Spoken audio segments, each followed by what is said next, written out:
yamuremye umugabo w'ingabo ukomeye, yamuremeye muri rwangabo imutunganyiriza kuba ingabo.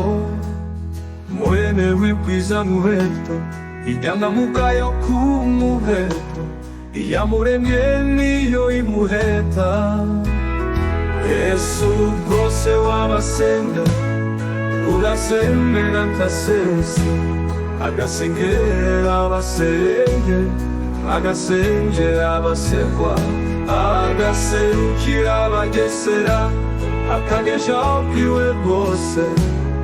Wamusebye ubusa utese, udasetswe waserebeka, mu maso ugasenukira, mu bicesha ugaseza, urumeza ugasekwa,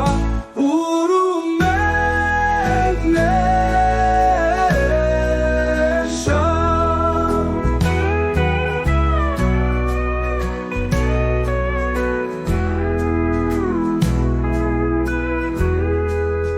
N'urubuto kwa Rwangabo, n'uruyange kwa Rubakababiri, n'urushangi kwa Beryabanzi, n'uruvivi kwa Nyampazi, n'uruvivure kwa Mbabura, n'uruvivuza mwa Nyampama, n'intamba mwa Ntambara,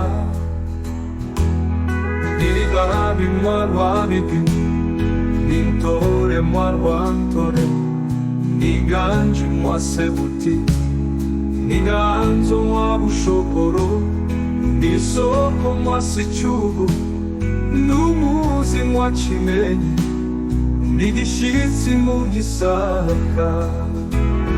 Yesu rwose wabasenga ugasembera ntasese, agasengera abasenge, agasengera abasekwa, agaserukira abagesera, akagesha ubwiwe bwose. Wamusebye ubusa utese, udasetswe waserebeka, mu maso ugasenukira, mu bicesha ugaseza, urumeza ugasekwa, urumenesha.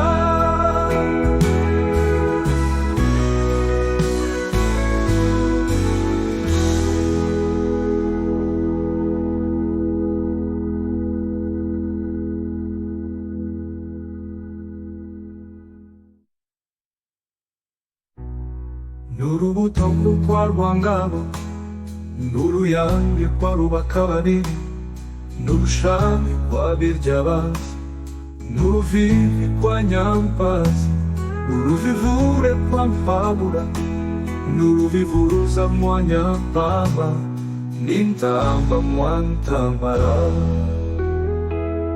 n'ibabiri mwa Rwabigwi, n'intore mwa Rwantore, n'inganji mwa Sebuti, n'inganzo mwa Bushokoro, n'isoko mwa Sicyugu, n'umuzi mwa Kimenyi, n'igishitsi mu Gisaka.